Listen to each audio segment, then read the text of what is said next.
이번에는 그 2020년 국가직 정보보호론 기출을 풀 건데 문제가 조금 까다로웠어요. 그러니까 어디 부분에 까다로웠냐면 법규 부분 있잖아요. 법규 부분에 조금 어렵게 나왔어요. 정보보호론 문제를 어렵게 낼 수 있는 방법은 딱 하나 있어요. 뭐냐면 법규를 내면 돼. 법규를 이제 대부분 공부를 안 하니까. 어쨌거나 아까 말씀드린 것처럼 요 강의를 들으시고 질문사항이 있으면 저의 그 유튜브 채널인 과국은 이쪽에 질문해 주시면 되겠습니다. 일단 1번 위험관리 갔어요. 위험관리. 위험관리 부분은 기본적으로 이제 AVT 위험 보면은 AVT의 함수잖아요. AVT는 자산, 취약점, 그 다음에 위협 뭐 그런 함수라고 했고 자산은 정보, 하드웨어, 소프트웨어, 시설, 유형이랑 무형을 합쳐서 자산이라고 한다. 얘네들은 뭘 갖고 있어요? 가치를 갖고 있다. 그리고 3번 취약점은 자산이 갖고 있는 약점 맞죠? 4번은 정보보호대책은 관, 기, 물 맞죠? 관리적, 기술적, 물리적. 자, 2번은 뭐가 틀렸죠? 위험은 자산의 손실이 발생할 가능성 관련돼 있고 그리고 이로 인한 부정적인 영향을 미칠 가능성은 무관하지 않죠. 관련을 갖고 있죠. 기본적으로 세트.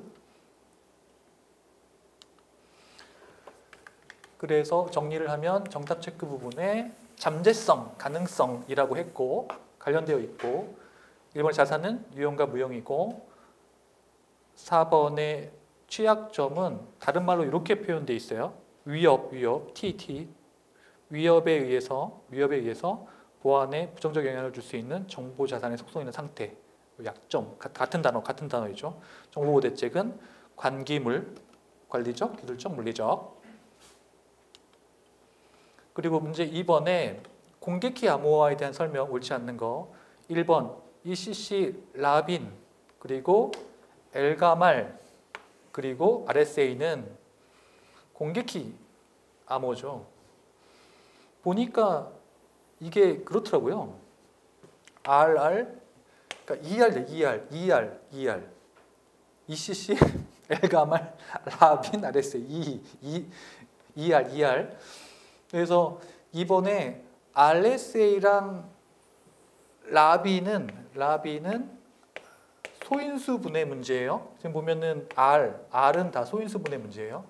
그리고 엘가말 그리고 ECC는 이산대수 문제예요. 2죠. 2 이산대수. 2 이산대수 RR 소인수분해.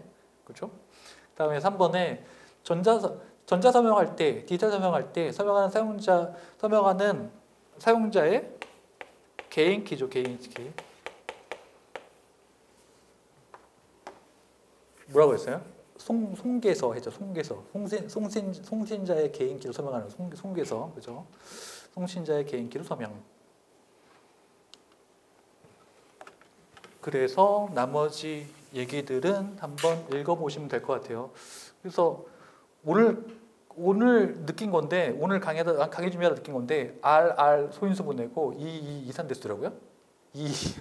빨간색 된 거 봐봐. 이렇게 매칭해서 보면 될 것 같아. 그리고 문제 3번 보면 엑사 509 인증서 형식 필드인데요. 일단 이슈어 네임은요. 이슈어 네임은 발급자예요. 발급자니까 인증기간이겠죠. 요걸 얘기하는 거고. 서브젝트는 주체는 이제 요거는 이제 그 내가 만든 사람이죠. 만든 사람. 주체 만든 사람. 그리고 시그너처 알고리즘 아이디인데요. 발표할까? 서명 알고리즘 아이디인데 요거를 뭐라고 하냐면 요거 서명할 때 사용한 알고리즘 아이디인데 OID로 표현을 하더라고요. OID로 표현을 해요. 적어 놓을까? OID로 표현해요. 그러니까 예를 들어서 뭐 해시를 이용해서 RSA를 했다. 여기 이제 서명 알고리즘이라고 한다면 걔의 OID는 뭐 2.1.3 33.2.1 뭐 이런 식으로 표현하는 거예요.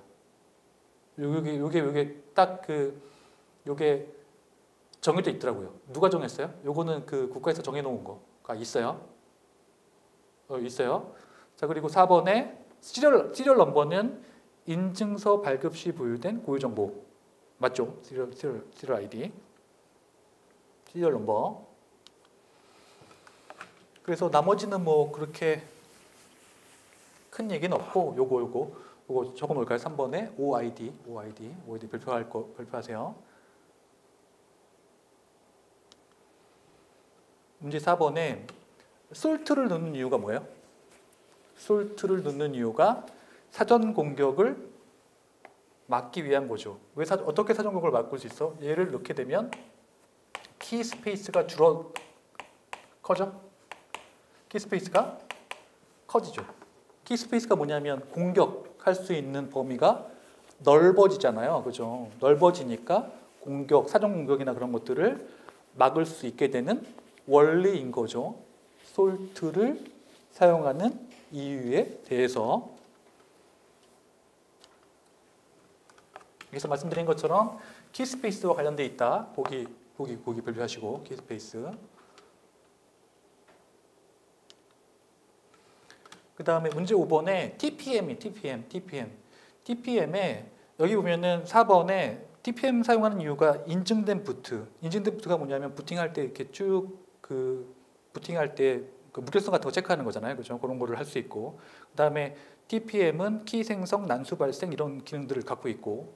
그 다음에 TPM은 신뢰 컴퓨팅 그룹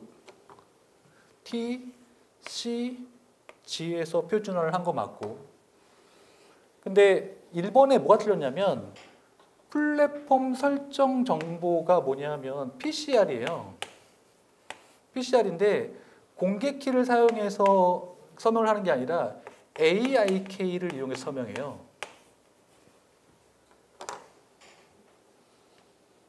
배웠다 안 배웠다? 배웠다예요. 배웠다. 왜 배웠냐면 요거는 그냥 일반적인 내용이니까 한번 읽어보세요. 배운 것만 알려드릴게요. 배운 것만. 요건 일반적인 내용이니까. 언제 배웠다? 요렇게 배웠다. 여기 보면은 이게 여기 TPM인데 AIK랑 PCR이 이렇게 있어요. 그죠? 있어요. 그죠? 그리고 이거는 내가 서명하는 이유인데 서명을 왜 하냐면 내가 이제 원격으로 검증받기 위한 거예요. 원격으로 검증받기 위해서 어떻게 하고 있어요? 뭐라고 써 있어 여기? AIK를 사용해서 PCR에 서명한다고 돼 있죠. 맞나요? 그 얘기를 하고 있는 거예요. 그 제가 얘기했잖아요. 이해를 하셔야 된다고요. 이해를 하셔야 된다고. 제가 무슨 말인지 이해되시죠? 근데 난 억울해. 예를 들어서 제일 억울한 건 뭐냐면 교수님 저 안 배웠어요.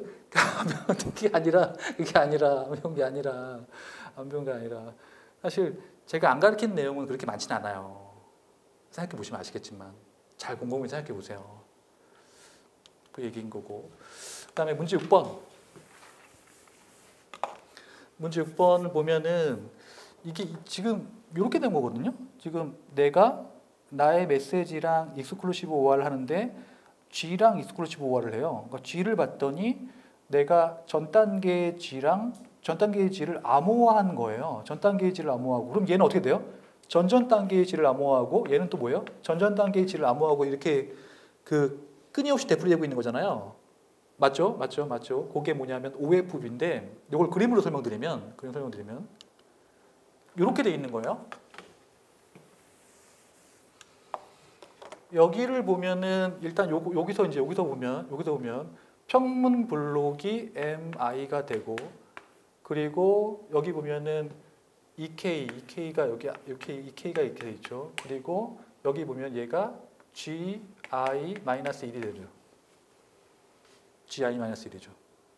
얘는 또 이렇게 거꾸로 타고 들어와서 얘는 또 거꾸로 타고 들어와서 얘는 EK가 되고 얘는 GI-2가 되죠. 이런 식으로 연쇄 반응으로 타고 들어오는 거니까. 그리고 CBC는 이걸 기호화해서 표현하면 이렇게 되는 거잖아요. 여기 보면은 얘가 보면은 EK인데 EK가 이렇게 오는데 여기 보면 MI가 이렇게 있고 여기 얘를 보면 얘는 CI-1이 되죠. 전단계 암호문. 전단계 암호문. CI-1과 MI를 익스클루시브 오화해서 걔를 돌려버리면 암호화시켜버리면 되는 거잖아요. 맞죠? 이런 기호 문제는 저번에도 한번 나온 적이 있죠. 기출에서도. 22는 쉽죠. 22는 MI를 EK 해가지고 내가 CI를 만들어버리면 끝. 맞죠? 그리고 CTR은 여기 MI가 있고 얘를 익스클루시브 오화를 하는데 EK에다가 뭘 집어넣어? CTR을 집어넣으면 끝. 그리고 걔를 익스클루시브 오화하면 끝나는 거죠. 맞죠?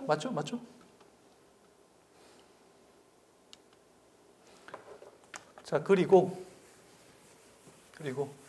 정보보호 시스템 평가 기준인데 요거는 제가 옛날에 테이블로 정리한 거 그게 이제 그대로 출제가 됐는데 여기 보면 레드북 TNI는 어디에 있는 거냐면 TCSC에 있어요.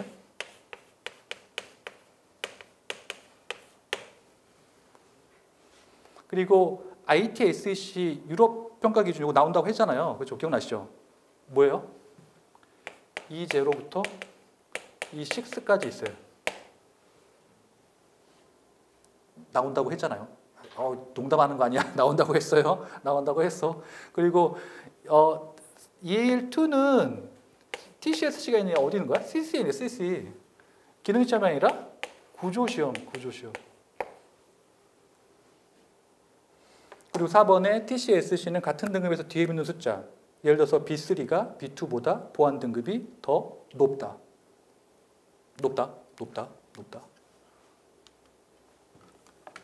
그래서 요거 이렇게 제가 정리해드렸죠. 요거 정리를 해드렸고 요거를 테이블로 보시면 요 테이블 시험 문제 나온다고 했잖아요. 그죠? 기억나시죠?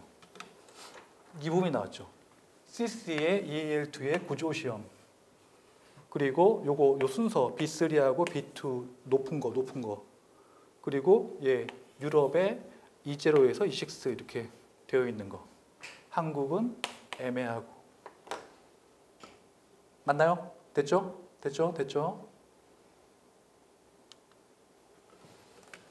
그리고 핸드쉐이크 과정 중에 맨 처음에 클라이언트 헬로우에 가는 거는 세션 아이디, 클라이언트 난수, 랜덤, 난수, 압축 방법 목록, 기타 여러 가지가 가지만 얘는 안 가요. 인증서 목록은 서티피케이트 메시지에서 가요. 서티피케이트 메시지는 언제 나오는 거냐면 여기서 나와요. 요 3번에서. 요 3번에서. 자, 1번하고 2번은 클라이언트 헬로, 서버 헬로는 같은 정보가 왔다 갔다 하는 거고, 그 다음에 3번 서티피케이트, 그러니까 인증서 목록 같은 거 보내려고 할 때는 서티피케이트에서 보내는 거죠. 그래서 그게 차이점이 있는 거예요. 그걸 보내지 않는 거죠. 그걸 보내지 않는 거고. 문제 9번에 기본 계획이라고 있어요. 기본 계획. 개인정보보호법의 기본 계획. 왜 기본 계획이 뭐냐면 개인정보의 보호와 정보 주체의 권익 보장을 위한 기본 계획이 있는데 얘는 3년마다 그리고 요 4번에 들어가는 말은 개인정보의 보호 자율 규제 활성화. 요 용어는 아예 없어요. 요거는 아예 없는 엑스페어 아예 없는 그 지문이에요. 개인정보 보호 자율 규제의 활성화 부분인 거예요. 그래서 요거는 뭐 따로 설명을 할 수 있는 부분이 아니라 기본 계획 3년 포인트인 거고, 그다음에 개인정보 보호 자율 규제의 활성화인데 여기서 이제 어떤 애들도 나올 수 있는 부분이에요. 왜냐하면 얘를 빼고 딴 애를 낼 수 있는 거니까, 그죠? 아니면 요거 자체를 기본 계획에 포함되지 않는 것 하고서 낼 수 있으니까 요거를 잘 보시면 정리를 해두시고, 그다음에 문제 10번은 얘도 간단하게 구할 수 있는 건데 어떻게 구하죠? G, A, B 모두 P로 계산하잖아요. 그죠? 그러면 지금 보면 P가 얼마예요? 13. G가 얼마예요? 2. A, B가 얼마예요? 3하고 2 계산하면 12가 되죠. 12가 되죠. 그죠? 간단하게 구할 수 있는 거. 이렇게 해서 간단하게 구할 수 있는 거.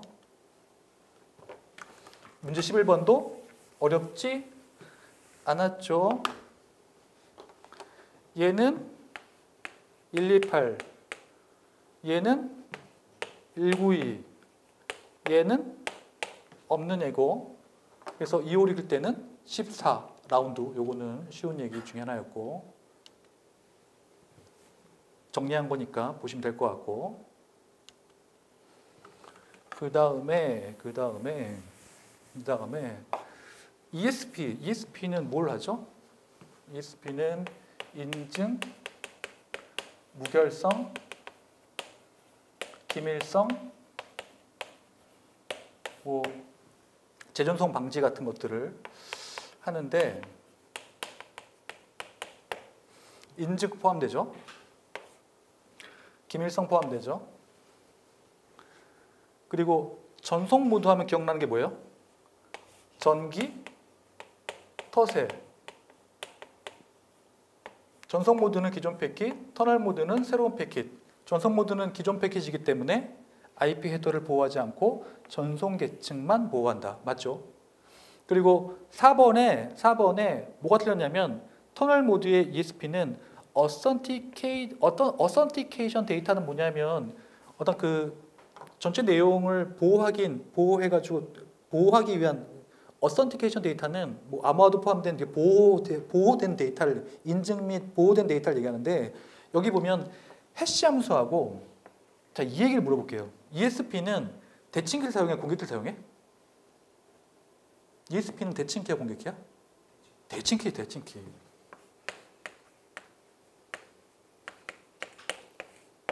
대칭키 사용하잖아요. 공개키가 틀린 거예요. 대칭키 사용하잖아요. 대칭키 알고리즘 제공하잖아요.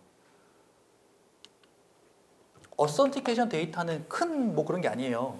어선티케이션 데이터는 여기서 얘기하는 뭐 이렇게 큰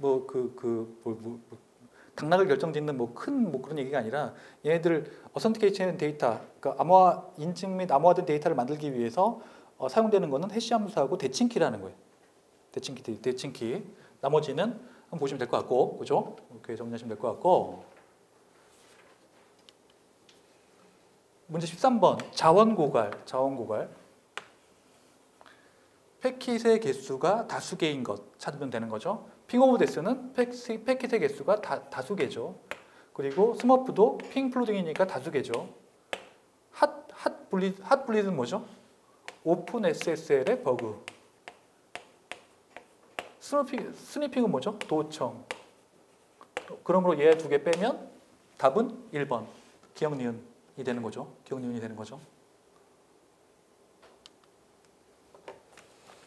그래서 이렇게 정리하시면 될 것 같아요. 대량이냐, 다수개이냐, 패킷 다수개이냐, 아니면 취약점을 공격하는 거냐, 뭐 그런 거잖아요. 그죠?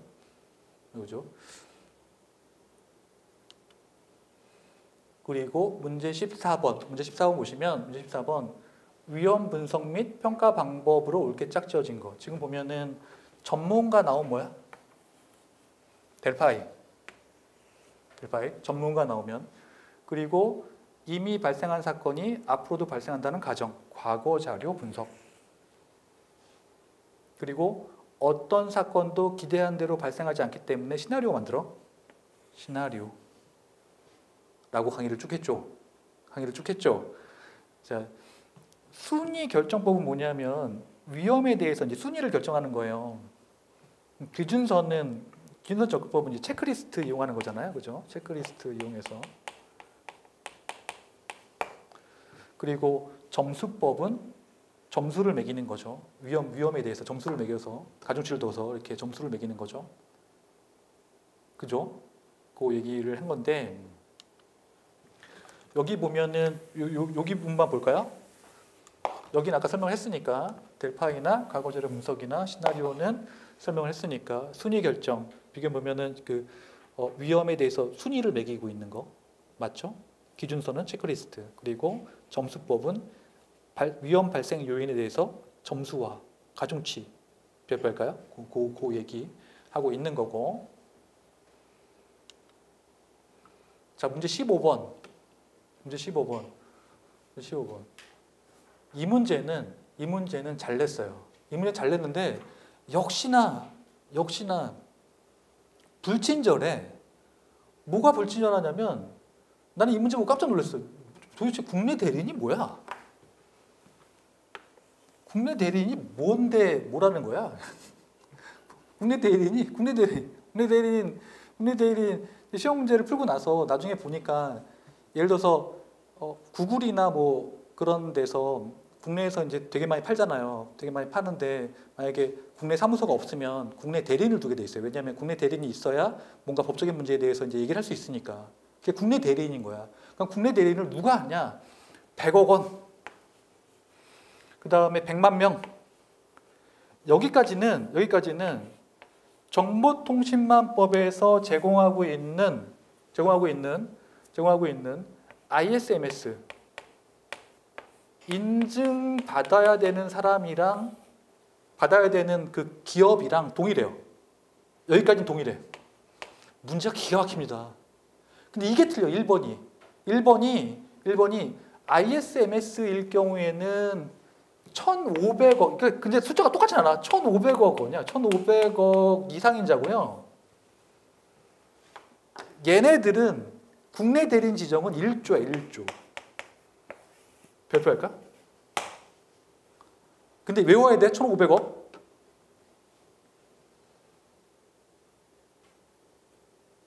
기가 막힙니다. 이거를 파고든 거예요. ISMS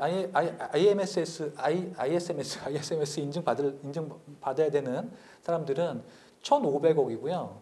국내 대리인은 1조. 4번은 그냥 읽어보시면 될 것 같고. 됐어요? 그래서 요거를 정리를 하면 이렇게 되는 거죠. 이렇게 보시면요. 1조 100억 원 100만 명 얘기했죠. 중요하다고. 제가 얘기했어요. 항상 법규 공부할 때 뭐가 중요하다고?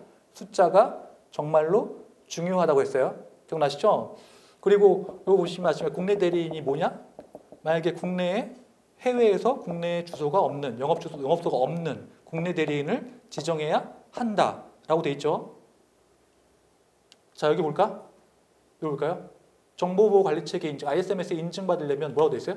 1,500, 100억, 100만 명. 다 똑같은데 1,500억이 틀려요. 1,500억이. 별표.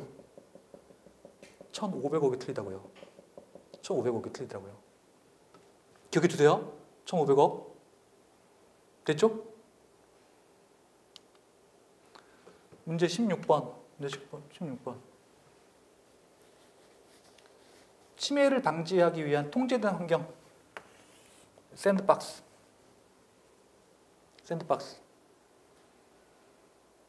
니은.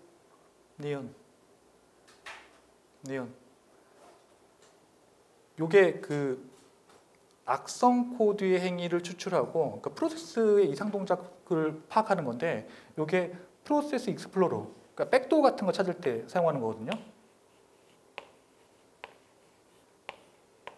이 프로세스 익스플로러는 제가 이제 처음에 강의할 때는 집어넣었었는데 그 이후에 별 필요가 없다고 생각해서 뺐는데 어쨌거나 프로세스 익스플로러 같은 애들이 이제 시험에 나오기 시작했고 샌드박스는 이제 했고 그다음에 버프슈트는 제 그 기본소에도 있는데 웹 프록시예요. 웹 프록시 아시죠? 프락시. 그리고 IDA 프로는 바이너리 분석 툴이에요. 바이너리 분석 툴. 자, 이 뭐예요? 올리 디버거 이거 보세요. DBG는 디버그예요. 결론은 디버거.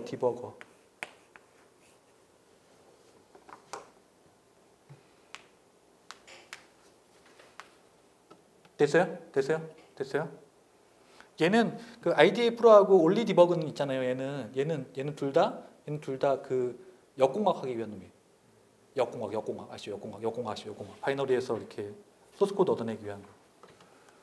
그래서 여기 보면은 샌드박스, 프로세스 플로로, 그리고 버프슈트, 블랙박스 내가 설명 안 하겠는데, 블랙박스는 이런 거예요. 만약에 블랙박스가 무슨 내용인지 모르겠지만 공격에 사용된다면, 그러니까 내부를 모르고 그냥 수행하는 거, 내부를 모르는 채로 그냥 입력 대비 출력으로 그냥 공격하는 거 있잖아요, 그렇죠? 그런 걸 블랙박스. ID 프로는 바이너리, 올리 디버그는 디버거. 그 다음에 문제 17번에 윈도우 운영체제 계정 관리, 과정 관리 설명 보시면은 요거는 넷 어카운트가 아니라요. 넷 유저, USER, 그리고 게스트, 액티브, 노 하면 맞아요. 다 맞고 유저만 틀려요. 어카운트가 아니에요. 3번에 넷 유저 그룹이 아니고요. 넷 로컬 그룹. 이거 시험 문제 나왔었죠. 요거 그 기출에 한번 나왔었어요. 넷 로컬 그룹. 넷 로컬 그룹. 그리고 4번에 컴퓨터 도메인의 모든 접근 권한을 가진 관리자 그룹은 어드민이 아니라 어드미니스트레이터.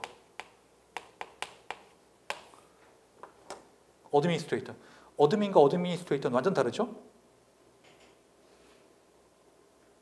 그리고 2번에 낸 유저는 그냥 일반적인 시스템 내 사용자 계정 정보 나열하는 거 맞죠? 됐나요? 됐어요? 정리됐어요? 됐어요? 그래서 이렇게 정리하시면 될 것 같고,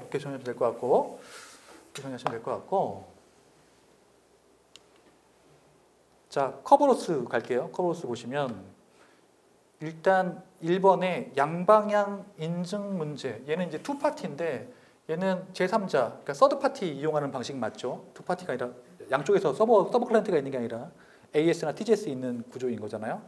그리고 3번의 버전 5에서는 이전 버전과 달리 DS가 아닌 AS 사용하죠. 당시 시간에 말씀드렸고, 그죠? 그리고 4번에 클라이언트는 사용자의 식별 정보가 뭐 클라이언트 아이디 뭐 그런 것들이 있는데 그런 것들을 평문으로 오직 이때만 클라이언트가 AS에게 오직 이때만 평문으로 보내요. 오직 이때만, 처음에만. 이따 그림으로 보여드릴게요. 자, 2번에 사용자의 패스워드를 추측이나 캡처하지 못하도록 일회용 패스워드를 제공하는 게 아니고 전송하지 않고 사전에 미리 공유되어 있죠. 사전에 미리 공유되어 있다라고 제가 수업 시간에 언급해드렸죠. 자, 그래서 일회용 패스워드가 아니라 고정 패스워드를 사용하는 거고 다른 것들은 그런데 이 그림으로 봤을 때 뭐가 문제냐면 요거 4번 볼까요? 클라이언트가 AS에게 보낼 때 이렇게 보내죠. IDC, ID, TGS, TS1. 그러니까 클라이언트의 ID, TGS의 ID, 그 다음에 타임스탬프를 보내는데 지금 얘 암호화되어 있나요? 암호화 안 돼 있나요? 암호화 안 돼 있어요. 오직 여기서만 암호화가 안 돼 있어요. 미안해요. 여기도 암호화 안 돼 있네.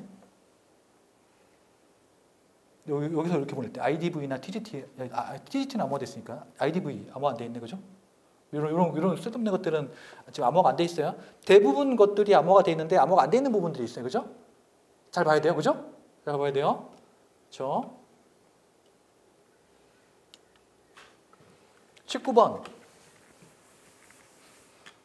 임의적 접근 통제 DH잖아요. DHC. 2번 역할 기반 RBAC. 3번 보안 등급 MAC. 4번 별표할까요? 배우긴 배웠는데 이렇게 설명을 안 했어요. 이게 뭐냐면 LBAC예요. L은 뭐냐면 라티스. 라티스 뭐예요? 격자. 포인트가 뭐예요? 상위와 하위의 경계를 설정해 별표. 상위와 하위의 경계를 설정한 다음에 접근 허용 여부를 결정해 별표. 자, 그리고 1번에 그러니까 DAC가 맞는 이유는 주체가 소유권을 가진 객체의 접근 권한을 다른 사용자에게 부여할 수 있죠. 맞죠? 부여할 수 있죠? 부여할 수 있죠?